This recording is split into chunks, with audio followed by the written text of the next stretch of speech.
Assalamualaikum warahmatullahi wabarakatuh. Pemirsa, senang sekali dapat kembali hadir bersama saya Dwiki Adi Putra dalam menyongsong Indonesia Maju TVRI Sumatera Selatan. Pada edisi kali ini kita akan membahas sebuah tema yang sangat penting dalam dinamika pembangunan daerah, yaitu peran aktif masyarakat dalam pembangunan daerah, terutama di Provinsi Sumatera Selatan. Di tengah upaya pemerintah meningkatkan kualitas pelayanan dan mempercepat kemajuan daerah, kehadiran serta kontribusi masyarakat menjadi salah satu elemen yang sangat penting dan juga elemen strategis yang tidak dapat dipisahkan. Bersama narasumber yang kompeten kita akan mengupas bagaimana masyarakat berkolaborasi, berinovasi, dan tentu saja berpartisipasi aktif dalam membangun daerah secara berkelanjutan. Di studio telah hadir membersamai saya Bapak Dr. Hadi Prayogo MIKOM selaku Ketua Umum Bakti Persada Masyarakat Sumatera Selatan. Assalamualaikum Bapak. Waalaikumsalam Mas Dwiki. Baik, bagaimana kabarnya Bapak Hadi? Baik, sehat-sehat. Alhamdulillah, selalu semangat, selalu segar. Semangat ya, yang penting. Baik. Dan di depan saya juga sudah ada Bapak Tony Panggerbesi SH MSI selaku tokoh masyarakat Sumatera Selatan. Assalamualaikum Pak Tony. Waalaikumsalam warahmatullahi wabarakatuh Mas Dwiki. Luar biasa. Sehat dan semangat juga nih Pak Tony ya. Bisa ketemu. Luar biasa. Dan pemirsa yang ingin bergabung melalui line telepon kami di 07113114454 atau melalui WhatsApp kami di 081178711974. Dan tentu saja di studio telah hadir juga audiens kita nih Bapak Ibu. Ya, baik, nanti Bapak Ibu boleh silakan untuk bertanya ataupun menyampaikan masukan-masukan terhadap yang berkaitan dengan tema kita pada hari ini. Baik, Pak Hadi dan Pak Tony. Ya.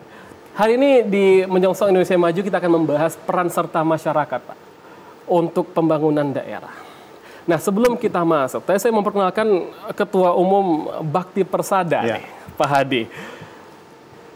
Mungkin boleh dijelaskan sedikit, Pak. Sebenarnya Ketua Umum Bakti Persada ini apa? Kan kalau saya lihat ini adalah kumpulan dari para tokoh-tokoh pemikir, profesor, doktor semua. Nah, mungkin bisa dijelaskan terlebih dahulu dari Pak Hadi seperti apa, Pak? Baik, terima kasih Mas Dwiki. Sore ini saya bersama Pak Tony, kemudian juga para pengurus.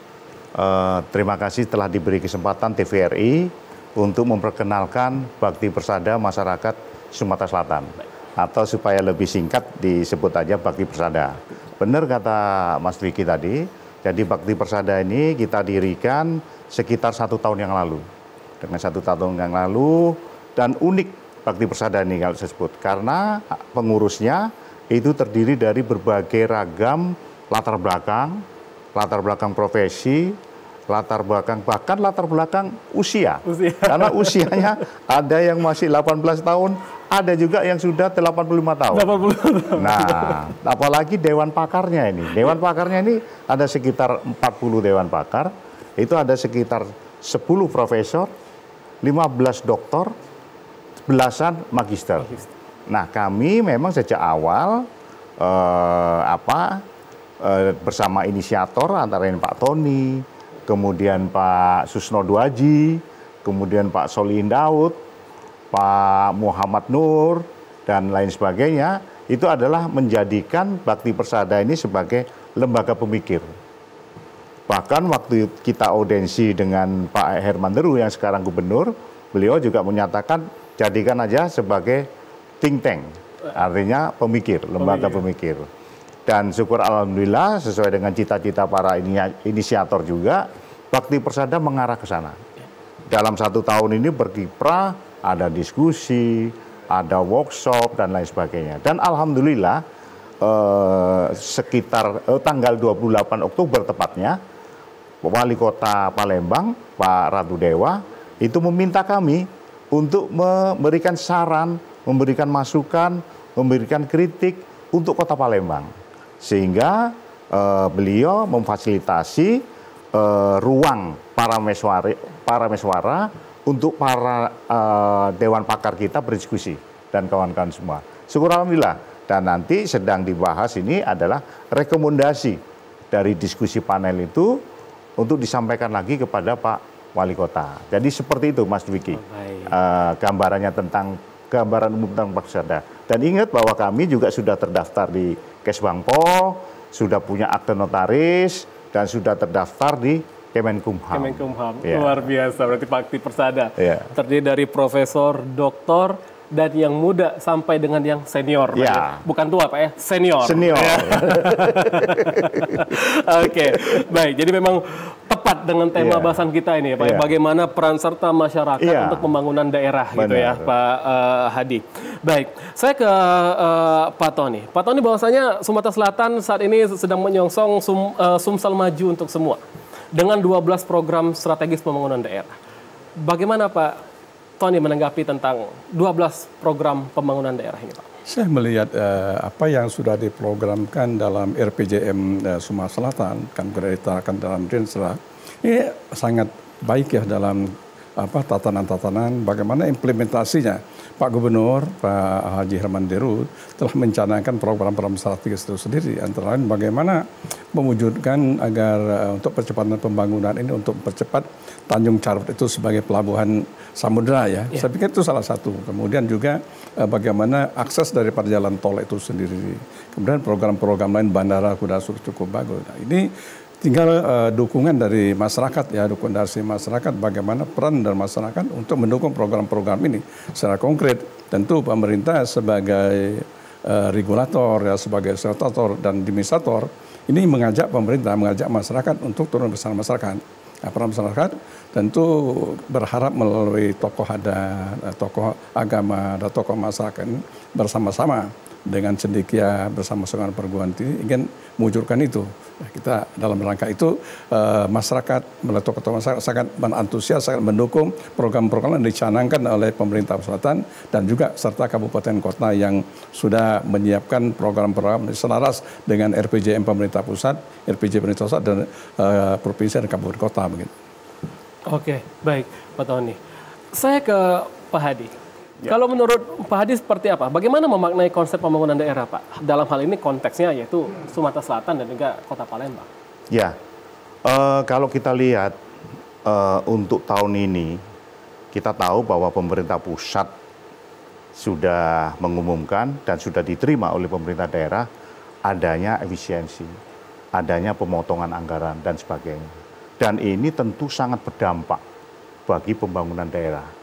Bahwa gubernur, bupati, wali kota harus hati-hati. Karena bagaimana yang dulu 100%, sekarang bisa dipotong sampai 30-40%. Nah, bagaimana cara mencarikan sisanya ini? Ada yang siap, ada yang nggak siap. Nah, karena itu yang terkait dengan konsep pembangunan daerah, ini pemerintah tidak bisa sendiri.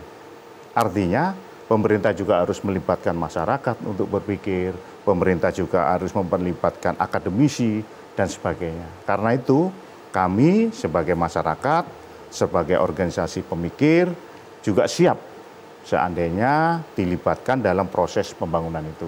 Karena bagaimanapun, pembangunan daerah, apalagi ini lingkup provinsi, lingkup kota, lingkup kabupaten, itu sewajarnya kalau dari dan untuk masyarakat, sehingga meskipun dipotong anggarannya itu tidak terasa, karena keterlibatan kita tahu dan kita mengetahui makna pemotongan anggaran itu seperti apa. Barangkali yang sekarang ini duduk di pemerintahan atau yang terkait dengan pemerintahan itu akan sangat terasa pemotongan ini. Nah, bagaimana cara kita menyesuaikan ini? Ini yang perlu kita pikirkan untuk pembangunan daerah itu, Mas Dwiki. Oke, baik.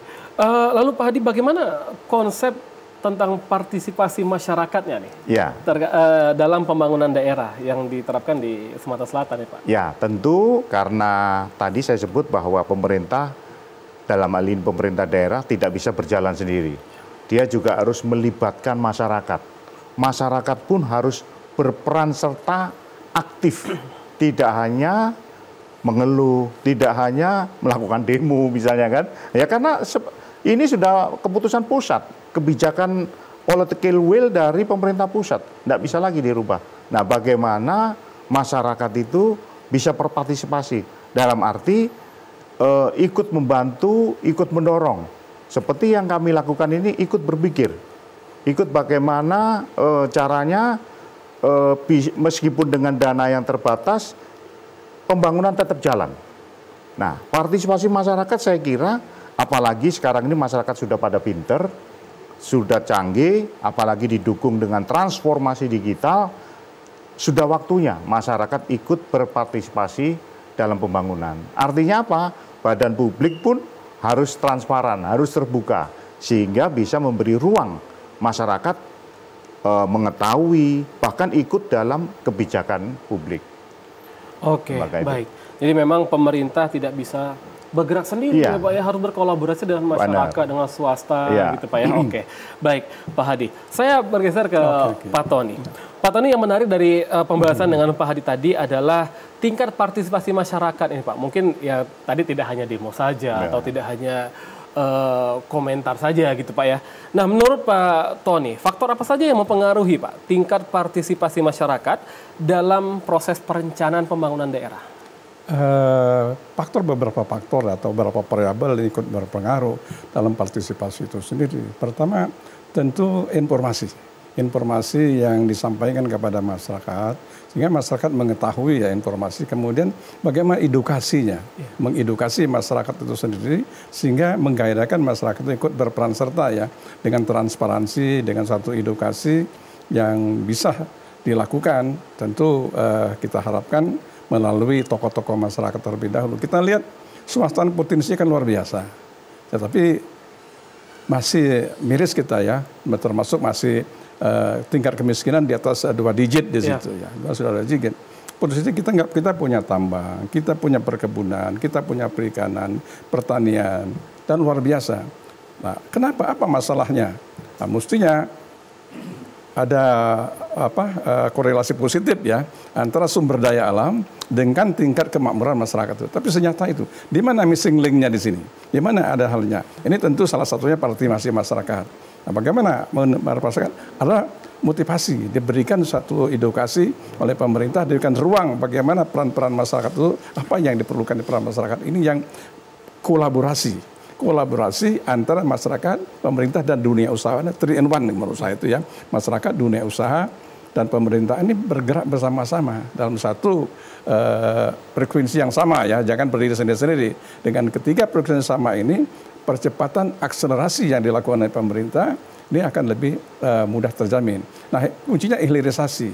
Produk-produk kita ini kan masih belum tergali penuh, seperti buah-buahan ya, kita masih sebagian jeruk tidak dari sini, kemudian yang lain-lain tidak dari sini, sedangkan potensi-potensinya cukup tinggi, kemudian sawit, kopi, pengelolaannya tidak di sini. Nah, ini nilai tambahnya, value added-nya itu tidak kita dapati gitu. Jadi ketika tidak dapati, bagaimana kita peran serta masyarakat, saya ingin ya berbuat ini, tapi bagaimana arahan daripada pemerintah, fasilitas yang dilakukan oleh pemerintah. Nah, prinsipnya bahwa masyarakat itu sangat berkeinginan untuk melakukan sesuatu, tetapi terkadang ketidaktahuan ya, teknologi, ketidaktahuan informasi, kemudian ketahuan juga bagaimana untuk marketingnya seperti itu. Oke, baik. Lagi-lagi yang menarik adalah peran 3 poin penting tadi. Ya. Swasta ataupun usaha, masyarakat, dan juga pemerintah. Nah, kita akan membahas lebih lanjut Pak terkait pembahasan pembangunan daerah dengan melibatkan 3 peran tadi. Tapi kita akan jeda berikut ya Pak Hadi dan Pak Tony. Untuk pemirsa, kami akan kembali setelah jeda berikut. Tetaplah bersama kami.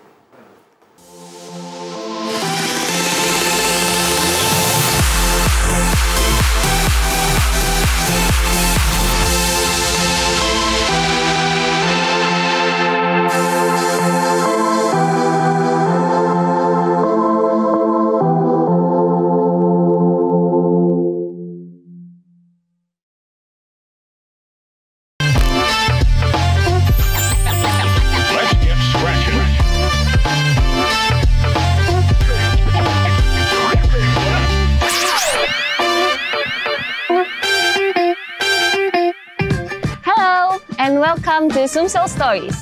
I am Amira Shifa, your host, as we explore the heart of South Sumatra. Its culture, its people, the tradition, education, and everyday stories that inspire and connect us all. From local tradition to hidden gems, stay with us as we bring you closer to the warmth and wonder of South Sumatra. Suji Lake is located at Lembak Village, Lembak Subdistrict, Muara Enim Regency with a distance around 80 kilometers from Palembang. Since their occupation of Palembang's region on 14th of February 1942, Japan soldiers expanded their colonization to Karang Endah, Prabu Muli, and towards Lampung.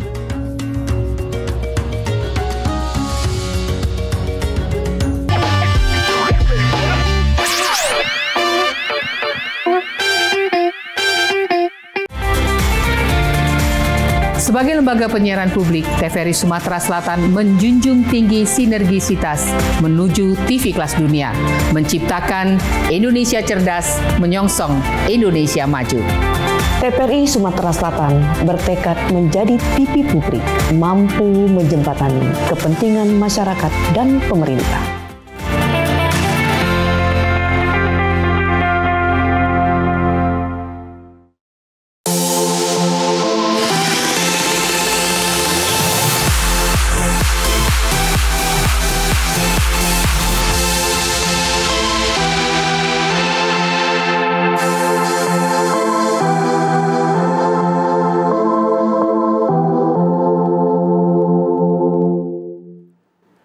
Pemirsa, terima kasih Anda tetap bersama kami dalam program Menyongsong Indonesia Maju. Dan kita akan lanjut berbincang mengenai tema kita hari ini, yaitu peran aktif masyarakat terhadap pembangunan daerah. Dan juga untuk pemirsa yang ingin bergabung melalui line telepon kami di 07113114454 atau melalui WhatsApp kami di 0811-787-1974. Nah, sebelum saya kembali ke narasumber kita yang luar biasa, Pak Hadi dan Pak Tony, saya akan beralih ke audiens kita nih. Mungkin Bapak Ibu yang hadir ada ingin bertanya ataupun menyampaikan masukannya terhadap pembangunan daerah. Oke, baik Bapak. Silakan. Assalamualaikum warahmatullahi wabarakatuh. Ya, oke, baik. Assalamualaikum warahmatullahi wabarakatuh. Waalaikumsalam warahmatullahi wabarakatuh. Terima kasih kesempatan yang diberikan kami untuk memberikan saran atau mungkin satu pertanyaan. Terutama kami tujukan kepada Ketua Umum Bakti Persada Masyarakat Sumatera Selatan, yaitu Bapak Hadi Prayogo. Pak, luar biasa dari penjelasan Bapak, aktivitas kegiatan Bakti Persada Masyarakat Sumsel ini yang bekerja sama dan terutama sekali dia adalah mendukung program pemerintah daerah tingkat 1 maupun tingkat 2 dalam percepatan pembangunan daerah. Yang kami tanyakan barangkali ini Pak, selain dengan pemerintah daerah baik tingkat 1 maupun tingkat 2, Badan Bakti Persada Masyarakat Sumsel ini bekerja sama atau bermitra, bagaimana dengan kedudukan BUMN yang lain Pak? Seperti Pusri, Pertamina, mungkin BTBA, apakah sudah ada kegiatan kerjasamanya atau sudah melaksanakan MOU antara kedua BUMN tersebut Pak? Karena dari misi dan visi daripada Bakti Persada Masyarakat Sumatera Selatan yang Bapak telah jelaskan tadi, menurut kami, saran kami, ke BUMN itu Pak, dia mempunyai suatu program-program yang bisa mungkin bekerja sama seperti di bidang CSR yang sekarang ini terkenal dengan tanggung jawab sosial dan lingkungan atau TJSL melalui Permen 05/MBU/04/2022. Jadi di situ ada tanggung jawab sosial dan lingkungan oleh BUMN tersebut. Nah mungkin Pak, saran kami Bakti Persada Masyarakat Sumsel ini ya cenderung juga Pak bekerjasama dengan BUMN tersebut sehingga laju pertumbuhan ekonomi. Nah ekonomi Pak di samping itu juga fisiknya itu sejalan, seimbang dia maju ke depan percepatannya. Jadi ada keseimbangan Pak. Kemudian yang kedua Pak, di samping kita mempercepat pembangunan fisik, nah itu pembangunan ekonomi Pak. Karena ekonomi ini harus stabil, bahkan laju pertumbuhannya kalau bisa naik Pak, naik gitu kan, sehingga akan dirasakan oleh rakyat kecil dan rakyat akan sejahtera. Nah terutama bagaimana peran bakti persada masyarakat Sumsel ini terhadap UMKM, Pak. Nah, itu saja mungkin saran dan pertanyaan kami. Terima kasih. Wassalamualaikum warahmatullahi wabarakatuh. Oke, baik. Terima kasih Pak Rumian ya Pak. Baik, Pak Hadi, saya rangkum pertanyaannya terkait kolaborasi kerjasama nih Pak. Tujuannya adalah untuk percepatan pembangunan daerah, baik itu ekonomi maupun fisik, bekerja sama dengan BUMN ataupun dengan UMKM. Nah, mungkin silakan Pak Hadi. Baik, terima kasih. Ini pertanyaan yang luar biasa ini. Nanti kalau ada kekurangan ya bisa ditambah Pak Tony tentunya. Jadi Pak Mas Dwiki, Bakti Persada meskipun usianya baru 1 tahun, ini sudah melakukan kegiatan-kegiatan yang cukup banyak.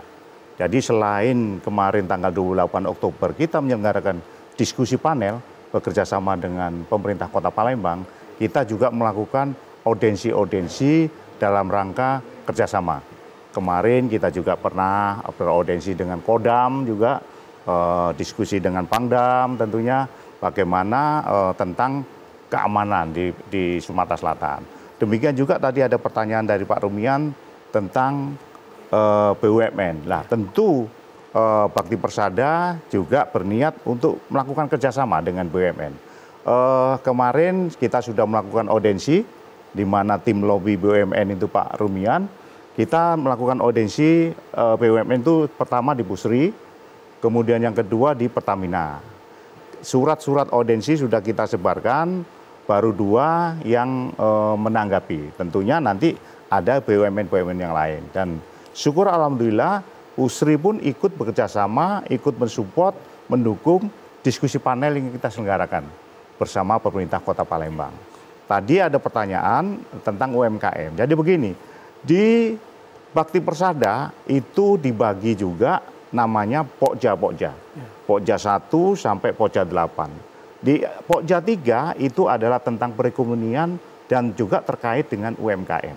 Nah nantinya tentunya dalam program kerja 2026 ini kita genjot bagaimana Pokja 3 ini ikut memberdayakan UMKM.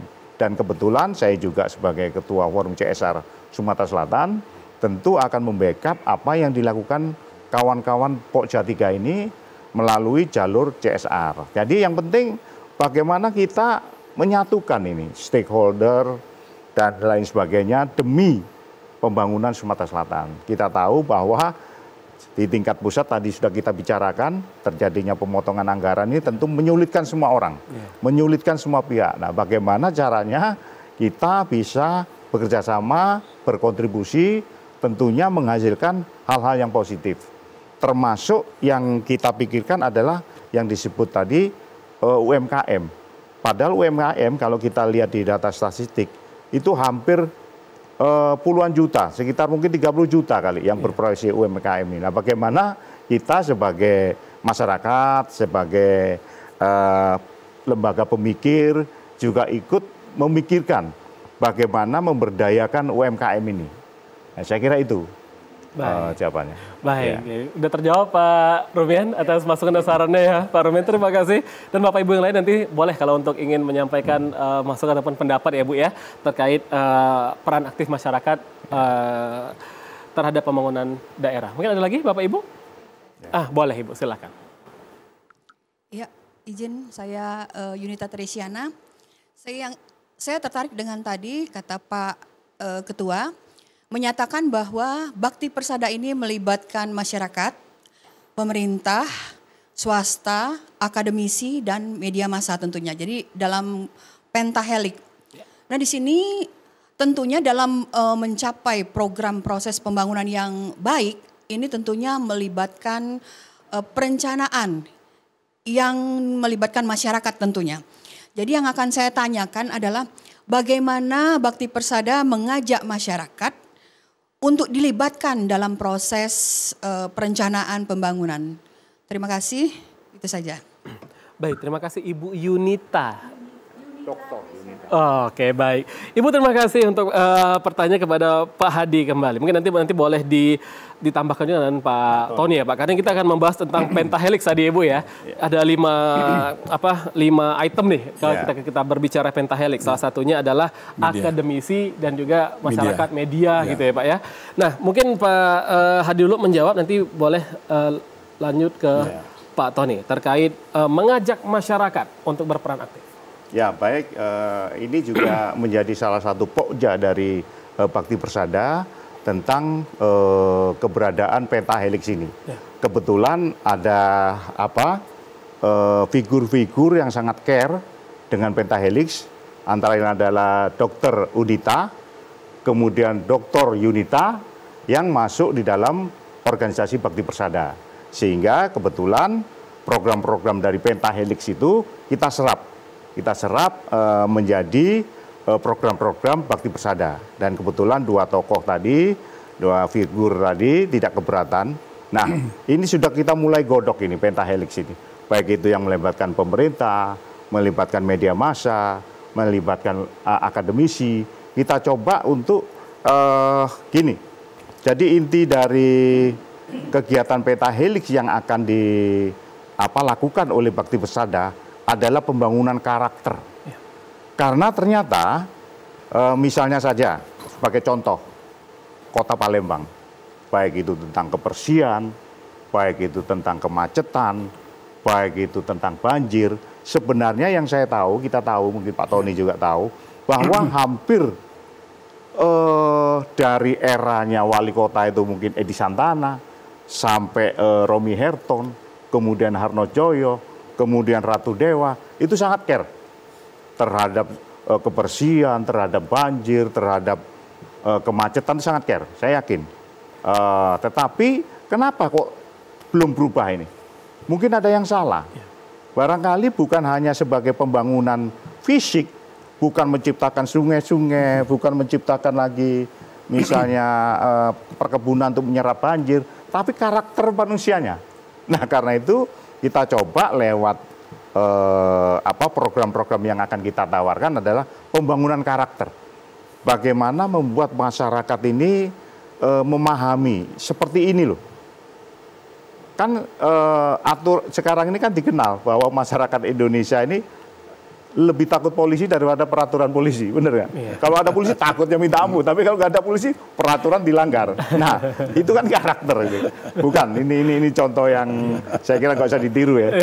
Nah, tetapi seperti itu juga kalau kita nilai, loh, wali kota Palembang ini sudah melakukan kebijakan yang bagus, tapi kok tetap aja banjir, tetap aja banyak sampah. Nah, ini mungkin karakter. Kita ciptakan misalnya kita nggak usah ngambil contoh Jepang ya, tetapi Singapura aja yang deket-deket. Itu anak-anak itu kalau lihat sampah, dibawa sampah itu dimasukkan tong sampah. Nah, itu karakter. Nah, bagaimana caranya hal itu terjadi di Kota Palembang? Itulah cita-cita kita, Mas. Pembangunan karakter. Lewat pentahelix tadi. Kira-kira itu, kalau itu ya mungkin bisa ditambahkan. Pentahelix tujuannya untuk membangun karakter masyarakat. Oke. Saya ke Pak Tony untuk menanggapi Pak Tony. Saya menanggapi UMKM tadi ya dari Pak Romi ya. Saya melihat UMKM itu paling tidak ada beberapa yang punya sisi lemah ya. Pertama, UMKM itu kan sektor informal ya, khususnya sektor informal. Pertama dari sisi sumber daya manusianya. Biasanya sektor informal itu sumber daya sangat lemah. Kemudian dari segi permodalan, kemudian dari segi teknologi, dan segi marketing. Jadi 4 variabel ini yang kelihatannya perlu ya dipikirkan ke depan bagaimana pembinaan UMKM sendiri sumber daya manusia. Artinya tradisional begitulah ya. Kemudian masa segi permodalan sangat terbatas. Kalaupun ada pinjamannya dengan bunga yang cukup besar. Alhamdulillah ya, pemerintah sepertinya sudah mencanangkan lewat Koperasi Merah Putih. Mudah-mudahan tidak seperti itu ya. Kemudian pada saat produk sendiri pemasarannya kan sudah dihasilkan produk. Tapi ketika memasarkan susah juga dipasarkan. Juga jadi saya minta juga mengharapkan bantuan daripada Bakti Persada sendiri melihat sisi itu di mana kita masuk, apa kita masuk dari sumber daya manusianya, berarti kan ada edukasi kita melihat pelatihan, melihat dukungan studi banding dan sebagainya ya. Kemudian saya juga melihat organisasi ini sungguh cukup banyak ya, cukup banyak bahkan masyarakat organisasi sendiri, tapi belum berhimpun, belum memberikan satu sinergi yang kuat, masing-masing sendiri. Nah, kita harap nanti bagaimana bakti persada bisa jembatani ya, paling tidak walaupun tidak semuanya sama pemikirannya, karena bakti persada ini sama dengan peduli. Masyarakat peduli Sumatera Selatan. Tetapi karena waktu itu peduli Sumatera Selatan ini sudah di Menham sudah ada nama, maka diganti persada. Jadi di siapapun nanti, baik ada di Palembang maupun di luar Palembang, bahkan di luar negeri, bagaimana tingkat kepedulian dengan Sumatera Selatan itu sendiri. Nah, peduli ini kan banyak, mungkin dengan aksesibilitas dia, akses dia jaringan, mungkin dengan pemikiran, mungkin dengan mendatangkan investor dan sebagainya. Nah, ini kita berharap nanti organisasi ini makin berkembang, mari kita bersinergi bersama-sama. Tidak mungkin kalau kita lakukan sendiri, bagaimanapun kuat kita, hebat kita, kalau sendiri rasanya jempol ini saja, kalau sendiri nggak mungkin kan. Ketika sinergi kelima-lima ini, alhamdulillah bisa dilaksanakan. Kita bersyukur dengan bakti persada, dengan Mas Hadi, Pak Hadi ini sendiri sudah melakukan kegiatan-kegiatan tanpa pamrih. Tanpa pamrih atau tidak pernah diskusi kita meminta upah atau berjalan sendiri. Bahkan saya melihat donasi sendiri Pak, untuk melaksanakan luar biasa kan, melakukan sesuatu dengan donasi sendiri dari seluruh anggota ini kan luar biasa. Nah, kita harapkan bagaimana sinergi kita dengan organisasi lain untuk kepedulian kita Sumatera Selatan yang akan datang. Oke, baik Pak. Jadi memang harus kolaborasi dengan tujuan pentahelix tadi bisa berjalan. Ya, kan pentahelix tadi ya. Pak Tony ya. Pentahelix tadi saya lihat itu salah satu tools kita ya, bagaimana kita mengkolaborasikan itu. Oke, baik Pak Hadi, Pak Tony, nanti kita akan lanjut berbincang. Dan pemirsa, kami akan kembali setelah jeda berikut. Tetaplah bersama kami.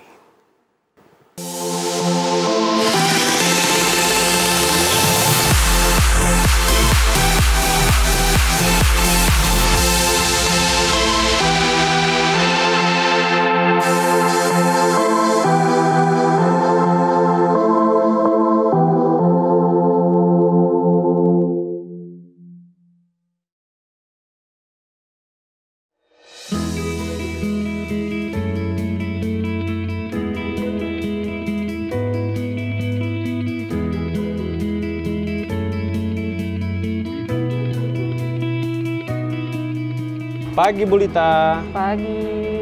Wah, usahanya sudah mulai maju ya Bu? Ya, biasa usaha kecil-kecilan. Jangan salah loh Bu, usaha seperti Ibu ini atau yang sering kita sebut dengan UMKM, salah satu penunjang ekonomi rakyat loh Bu. Anyaman rotan berupa piring, caping, tudung saji, dan aneka keranjang lainnya adalah kerajinan tangan khas Dusun Muara Tenang, Kota Pagar Alam. Dan menjadi cenderamata bagi wisatawan yang berkunjung ke kota wisata Pagar Alam. Industri kecil ini ditekuni masyarakat secara turun-temurun. Ada 95 UMKM anyaman rotan yang tersebar. 235 orang tenaga kerja terserap dengan nilai investasi Rp674.300.000. Bu, saya beli ini ya, tolong dibantu hitung, tapi jangan mahal-mahal loh Bu. Katanya Bapak mau membantu UMKM, kok nawar? Namanya juga pembeli, nawar boleh dong Bu.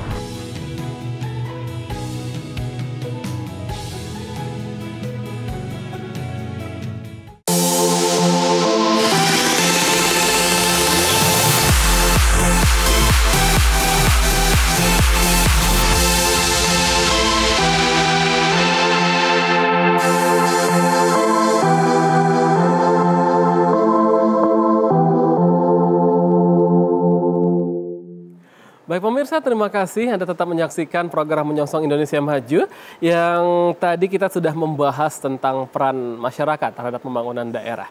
Nah, untuk pemirsa yang ingin bergabung melalui line telepon kami di 07113114454 atau melalui WhatsApp kami di 08117871974. Nah, nanti saya akan membuka sesi diskusi lagi untuk Bapak Ibu audiens. Tapi sebelumnya saya ingin kembali ke Pak Hadi dan juga ke Pak Tony. Pak, tadi kita sudah berbicara dengan berbagai macam model pentahelix. Terus faktor yang mendorong untuk masyarakat bisa aktif. Terus seperti apa untuk pembangunan ekonomi, sosial, politiknya, dan lain-lain. Nah, tetapi setiap kegiatan ini pasti ada saja hambatannya untuk masyarakat ini tingkat partisipasinya menurun, Pak. Nah, mungkin dari Pak Hadi dan Pak Tony, mungkin saya ke Pak Tony dulu kali ya. Hambatan masyarakat mungkin kurang peduli kalau kata Pak Tony tadi. Mungkin pertama regulasi ya, Speaker. Regulasi, kadang-kadang dengan regulasi ini membuat kan ada gap, ada kaku-kakuan gitu ya. Jadi bagaimana dengan satu regulasi agar lebih lentur dalam komunikasi. Contoh umpama kita berhadapan, masyarakat mau menghadap Pak Camat gitu ya. Karena kesibukan Pak Camat kan susah menghadap gitu ya. Kesibukan Pak Lurah gitu kan. Bagaimana ruang-ruang ini, sekat-sekat seperti ini dibuka lebih lentur lagi gitu ya. Gimana itu ya, mungkin tidak ini, mana media kita, mungkin di media sekarang di era digitalisasi, media digitalisasi bisa dibuka seperti itu. Nah, salah satunya ya, hambatan-hambatan komunikasi, menurut saya komunikasi interaksi ini sendiri seperti ada sekat gitulah.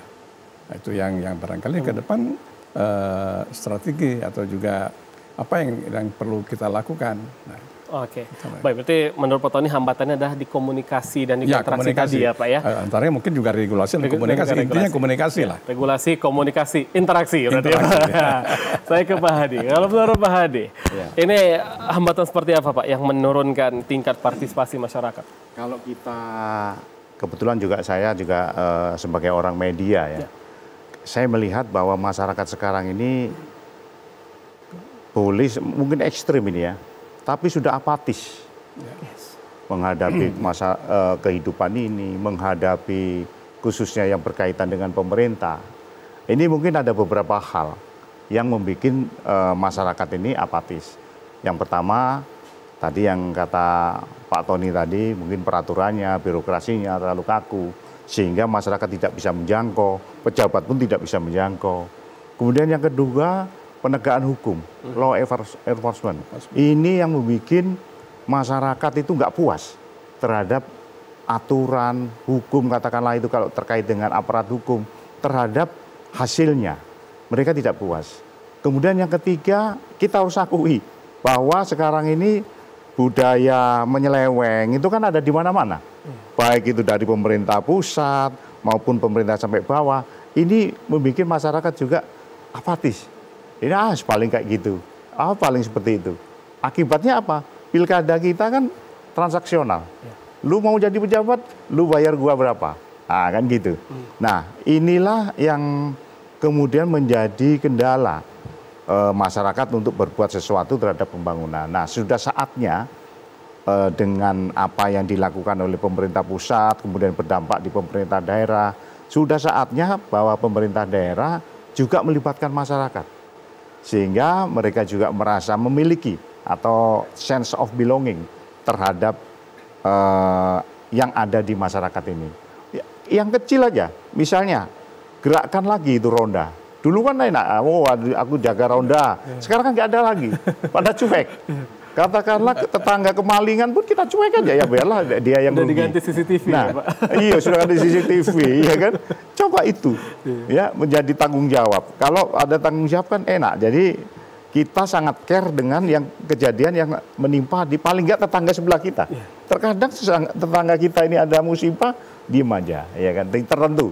Tapi kalau di daerah lain juga masih bagus saya kira. Jadi itu. Kalau menurut saya, ayo kita bersama-sama menghilangkan sekat-sekat kaku itu. Menjadi sekat-sekat yang fleksibel. Tentu saja inisiatif ini ada di masyarakat, ada di pemerintah. Karena pemerintah yang punya kuasa. Dia harus melibatkan masyarakat, melibatkan swasta, kemudian mengatur supaya masyarakat ini lebih fleksibel.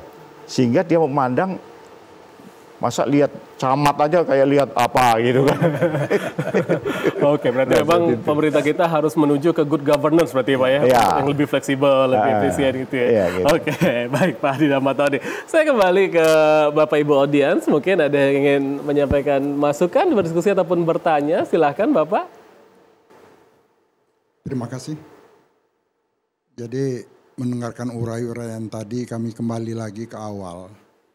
Jelas kalau kita lihat di sini bahwa organisasi ini merupakan artikulasi daripada masyarakat, artinya penyalur aspirasi, kepentingan real daripada masyarakat yang belum terwakili. Di samping itu juga organisasi ini juga sebagai mitra kerja pemerintah, juga sebagai tim pemikir. Nah tadi kami sudah mendengar bahwa sudah bagus sekali itu, terutama kerjasama dengan BUMN.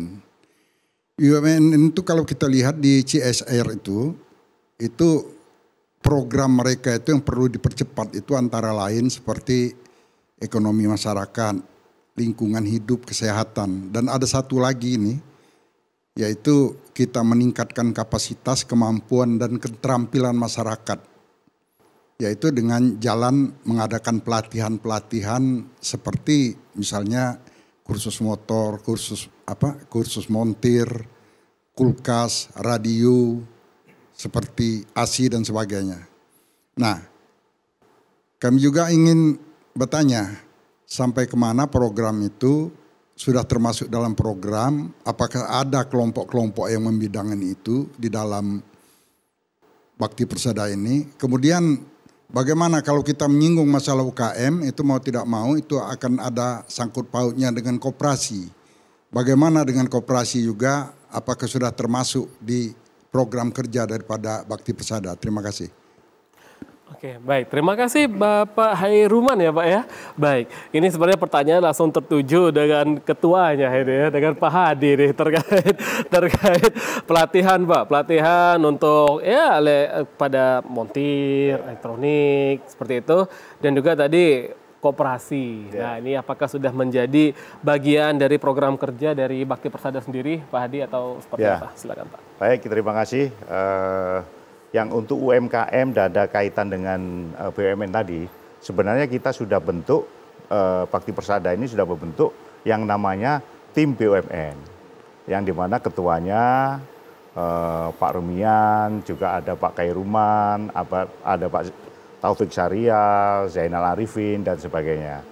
Memang tidak mudah Mas, apalagi pembentukan tim itu sudah mendekati akhir tahun, ya kan? Nah tetapi kita tidak patah semangat, kita terus melobi agar kita bisa bekerja sama dengan BUMN untuk pemberdayaan UMKM. Mudah-mudahanlah dengan semangat kawan-kawan Bakti Persada ini kita segera bisa bekerja sama dengan salah satu BUMN dan kemudian memberdayakan UMKM. Itu cita-cita kita bersama. Nah tentang operasi kita sudah bikin juga. Ada pengurus juga yang menggawangi di sini, ada Pak Hendra ketuanya kebetulan tidak hadir, ada Bu Nuria sebagai bendara, ada Bu Yunita, ada Pak Muhran, itu koperasi kita, mereka juga tengah berjuang untuk eksis, paling nggak eksis dulu sambil mengembangkan potensi-potensi yang ada. Tentang koperasi, karena bagaimanapun koperasi ini adalah program dari pemerintah pusat, kan ada koperasi merah putih itu ya. Nah kemudian juga kita akan punya ciri khas tersendiri tentunya koperasi ini. Koperasi sudah jalan, butuh dorongan-dorongan, butuh pemikiran-pemikiran lebih lanjut. Saya pikir di 2026 itulah saatnya koperasi bergerak. Nah, nantinya barangkali pengurus koperasi Bu Nuria atau Pak Muran atau Bu Yunita bisa menjelaskan apa itu koperasi Bakti Persada. Demikian. Oke, baik, terima kasih Pak Hadi dan Pak Tony. Kita akan kembali setelah jeda berikut lagi, kita akan ngobrol kembali, dan juga pemirsa tetaplah bersama kami setelah jeda berikut.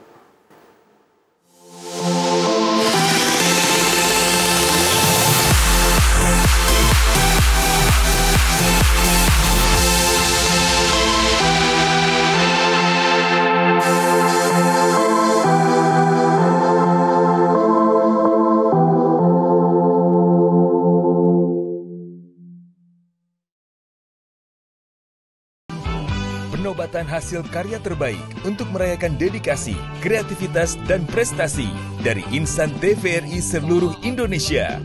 Malam Anugerah Gatra Kencana 2025 dimeriahkan oleh penampilan spesial Tipe X, Melly Guslow, Nowela, Jihan Audi, Gilga Sahir, Axel Ramanda, Dancer X-Star, Iringan Aliansi Band, Host Dwi Andika, Ibet Estria.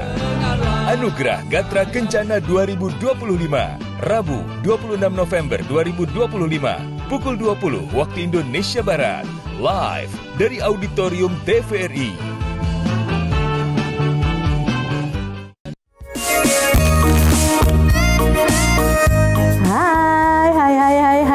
Selamat pagi pemirsa dimanapun Anda berada, kita berjumpa kembali ya. Di mana? Di TVRI Sumsel dong. Engkau yang cantik, engkau yang manis. Menyambut pagi yang penuh semangat, luangkan waktumu untuk berkaraoke bersama melalui layar kaca TVRI Sumatera Selatan. Karaokean yuk!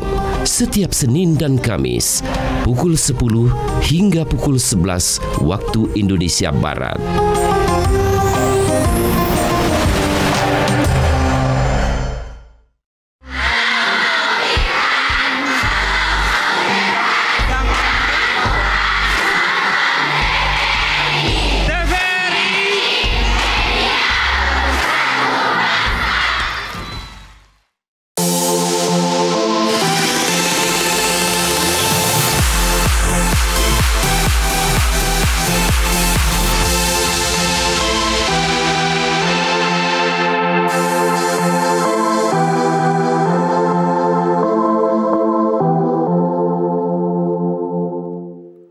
Baik, pemirsa terima kasih Anda tetap menyaksikan di program Menyongsong Indonesia Maju yang tadi kita sudah membahas banyak sekali tentang peran aktif masyarakat dalam pembangunan daerah, terutama di Provinsi Sumatera Selatan. Baik, nah saya beralih ke Bapak Ibu audiens kembali nih. Mungkin ada lagi yang ingin menyampaikan masukan ataupun pertanyaan Ibu. Baik, silakan Ibu. Saya Unita Magdalena sebagai anggota Pokja 3 Kesehatan dan Lingkungan di BPMSS. Jadi saya hanya ingin mengingatkan nih Mas Dwiki, bahwa saya ini baru bergabung dengan BPMSS sekitar bulan April. Jadi saat itu betapa besar ya peran media saat itu. Jadi saya itu membaca ada launching BPMSS ya oleh gubernur saat itu sekitar bulan April. Jadi saya membaca itu, wah ini yang saya cari, saya pikir saat itu ya. Karena saya selaku unsur masyarakat punya beberapa ide ya. Waktu itu, jadi sudah punya konsep gitu ya tentang pembangunan karakter, tentang bagaimana pelibatan masyarakat. Nah, di sini saya ingin menguatkan bahwa ternyata setelah saya sampaikan ke BPMSS itu alhamdulillah direspon dan itu sudah diwujudkan juga dalam program sekarang. Jadi itu saya hanya ingin menguatkan bahwa peran BPMSS itu ternyata sudah terasa ya, saya dari unsur masyarakat begitu. Nah, jadi di sini saya ingin mengajak masyarakat semua di Sumatera Selatan, bagaimana kita bisa berperan dalam pembangunan ini dengan ide-ide yang ada misalnya. Nah itu wadahnya adalah salah satunya adalah di BPMSS. Dan tadi seperti yang disampaikan oleh Pak Hadi dan Pak Tony, bagaimana kita melibatkan dari tingkat hierarki yang paling bawah. Jadi misalnya di tingkat RT ya, jadi bagaimana musrenbang yang akan dilaksanakan misalnya di tingkat provinsi itu sebenarnya awalnya dari masyarakat di tingkat RT dulu, bagaimana keinginan masyarakatnya, sehingga program yang dibuat oleh pemerintah itu adalah memang program yang dibutuhkan. Jadi jangan ujuk-ujuk misalnya pemerintah buat program tapi masyarakat nggak butuh. Nah itu intinya dari keberadaan yang saya rasakan ya di BPMSS ini. Kemudian lagi seperti pesan di lagu Indonesia Raya ya, bangunlah jiwanya, bangunlah badannya. Jadi benar apa kata Pak Hadi tadi bahwa pembangunan karakter itu sebenarnya itu yang kita butuhkan sekarang ya. Mental health, isu mental health sekarang ya, bagaimana negara kita sedang dibangun lagi ya dengan karakter ya, kita dengan kepemimpinan Bapak Prabowo gitu, itu sangat menekankan ya pembangunan karakter ini. Nah itu yang akan kita kuatkan juga. Jadi kami juga sudah mendapat peluang ya, tawaran dari Diknas Provinsi Sumatera Selatan sebenarnya untuk bergabung di sekolah rakyat ya yang sudah dirintis itu untuk pembangunan karakternya. Jadi ini saya sekali lagi menekankan bahwa peran BPMSS ini sudah sangat terasa bagi saya sebagai unsur masyarakat yang sudah bergabung. Barangkali itu saja yang ingin saya sampaikan. Terima kasih. Baik, terima kasih Ibu. Jadi dari masyarakat memiliki ide-ide terkait pembangunan karakter, Bu ya, dan juga sudah direspon dan juga dilaksanakan Bu ya oleh Bakti Persada. Oke, baik. Saya coba kembali ke Pak Tony. Jelasin tentang koperasi. Oh, baik. Masih ada. Oke, baik Ibu. Mungkin boleh Ibu singkat saja. Ibu, boleh silakan Ibu. Waalaikumsalam. Kalau di udara Juliet 06 Alpha Oscar Mike. Oh, iya. Di Bakti Persada di bidang ekonomi, tadi Bapak Ketua menyuruh saya untuk menjelaskan bahwa di ekonomi itu kami sudah membentuk satu koperasi jasa Bakti Persada. Nah di situ kami coba dulu sudah memasarkan kopi. Kopi itu kami ambil dari masyarakat yang ada di bukit, yang ada di Oku Timur, Oku Selatan, Oku Timur dan Oku Induk itu, sama madu. Jadi itu kami mengambil dari masyarakat langsung yang tergabung dalam Jejak Bumi Indonesia, yang ketuanya ada di sini Pak Muhran. Jadi itu masyarakatnya langsung kita ambil, nah itu kita batukan. Pak Diki mungkin boleh nanti ngopi Pak di sekretariat kita untuk Siap, ngopi. Ibu. Ya itu mungkin. Jadi kami sudah membentuk dan langsung nanti kita akan kita akan buat food station juga di koperasi. Jadi cita-citanya banyak. Jadi yang seperti disampaikan Bu Unita bahwa pembangunan itu ada dua, secara fisik dan secara mental. Dan pembangunan itu melibatkan pentahelik. Di Bakti Persada ini sudah ada unsur dari pentahelik itu sendiri. Unsur masyarakatnya kami, unsur akademisnya ada, dan unsur medianya juga ada. Tinggal satu Pak. Dan kami mungkin kalau ada pemerintah yang hari ini pemirsa TVRI yang menonton, dan ada dari swasta yang menonton, dua unsur itu yang belum. Jadi nanti pemerintah mau bangun apa nih? Kalau mau bangun mental nih, jagonya Ibu dokter ini, dokter yang nyuntik, dokter Unita ini biasa dia pakai coaching klinik untuk bagaimana mental kita, anak muda kita, jangan dikasih ikan, tapi dikasih pancing dulu. Mentalnya dibangun dulu. Ini beliau sudah sampai ke lapas, membangun anak-anak yang ada di lapas kelas 1 ya Mbak ya. Nah situ, nah nanti akan bergabung. Nah itu jadi kami. Karena nanti kalau kita akan membangun secara fisik, di tanggal 28 kemarin kami sudah seminar itu untuk kota. Profesor Tan Malaka itu sampai dia sudah punya data mana yang kumuh, mana yang tidak. Seperti ya saya terakhir. Mungkin itu. Jadi mungkin yang tidak ada tinggal dari pentahelik itu dua. Unsur swasta dan unsur pemerintah. Ayo kita bangun bersama masyarakat Bakti Persada Masyarakat Sumatera Selatan yang diketuai oleh Bapak Dr. Hadi Prayogo. Terima kasih. Baik, terima kasih Ibu. Jadi Koperasi Bakti Persada sudah ada kopi, madu, dan juga pembangunan fisik dan juga mental. Pentahelix tinggal yang kurang tadi swasta dan juga pemerintah. Baik, saya ke Pak Tony. Saya akan bertanya terkait Gen Z banget nih Pak Tony. Di beberapa tahun belakang media sosial luar biasa kemajuannya Pak. Menurut pandangan, menurut kacamata Pak Tony, apakah tentang masuknya media sosial ini meningkatkan partisipasi publik untuk pembangunan daerah, Pak? Saya melihat bahwa peranan dari media ya, misalnya Gen Z yang kesehariannya biasanya berkutat di situ itu, jadi informasi.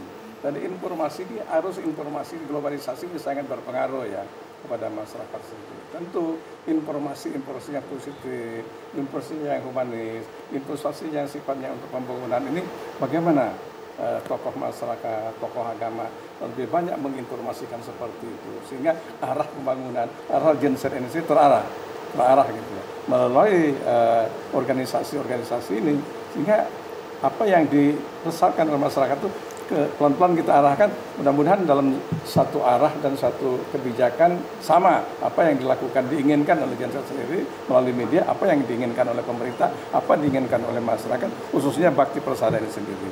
Saya melihat dari sisi itu, Mas. Oke, memang anak Gen Z sekarang kayaknya nonton TV udah berkurang, baca koran juga enggak Pak ya, dari handphone semua nih, kalau macet sedikit video ini gitu yang laporan kan nanti diviralkan dulu mau direspon gitu. Jadi ya itu salah satu hal yang menarik ya Pak ya dari perkembangan zaman kita, berarti seperti itu ya Pak ya. Oke, baik. Kalau dari Pak Hadi, menanggapi tadi seperti apa Pak? Mungkin singkat Pak. Jadi di era yang sekarang transformasi digital memang menjadi sebuah istilahnya itu sunnah muakkad ya. yang memang harus wajib dilakukan oleh semua sama-sama itu menggunakan media sosial. Harus. Jadi kalau misalnya saya pernah beberapa kali ikut dalam seleksi karyawan dan sebagainya, itu yang ditanya akun medsos. Kamu punya akun medsos nggak? Karena kalau seseorang punya akun medsos, apalagi anak muda, dia punya, apalagi dengan followernya tinggi, itu berarti sudah gaul, sudah modern. Dibanding misalnya yang tidak punya. Jadi akun medsos ini menjadi tolok ukur sekarang. Bukan hanya tolok ukur pergaulan, juga tolok ukur pekerjaan. Terkadang ya kalau kita melihat beberapa orang, beberapa anak muda cukup dia bekerja di rumah, tapi sudah punya mobil, punya apartemen. Itu karena apa? Gara-gara medsos. Demikian, Pak. Ya, oke, baik. Memang medsos sangat berpengaruh, Pak, ya, dengan media. Pak Hadi, terakhir, mungkin ini ada closing statement ya. Sebagai tadi Ketua Bakti Persada, Ketua pemikir ini ya, tadi bahasanya ya, Pak, ya. Oke, mungkin closing statement dari Pak Hadi seperti apa, Pak? Baik, terima kasih. Yang pertama-tama tentu saya mengucapkan terima kasih pada TVRI Sumatera Selatan yang telah memberi kesempatan kepada Bakti Persada untuk tampil ini di forum TVRI. Mudah-mudahan kita bisa bekerja sama lebih lanjut. Tentu kita yang sudah meneguhkan diri sebagai lembaga pemikir atau think tank siap bekerja sama baik itu dengan pemerintah kota, pemerintah kabupaten, dan pemerintah provinsi. Apalagi dengan situasi efisiensi yang saat ini, mudah-mudahan seluruh pengurus, pengawas maupun dewan pakar bisa berkiprah paling tidak untuk membantu masyarakat agar dia lolos dari kesulitan ekonomi khususnya di tahun 2026. Oke, baik. Pak Hadi, terima kasih banyak untuk diskusi kita pada sore ini. Pak Tony, terima kasih juga. Saya doakan semoga Bakti Persada terus maju dan juga berdampak Pak ya untuk masyarakat juga Provinsi Sumatera Selatan. Sehat-sehat juga untuk Pak Hadi dan juga Pak Tony. Baik, demikian pemirsa program Menyongsong Indonesia Maju hari ini. Akhir kata saya Dwiki Adiputra beserta kru yang bertugas pamit undur diri. Sampai jumpa.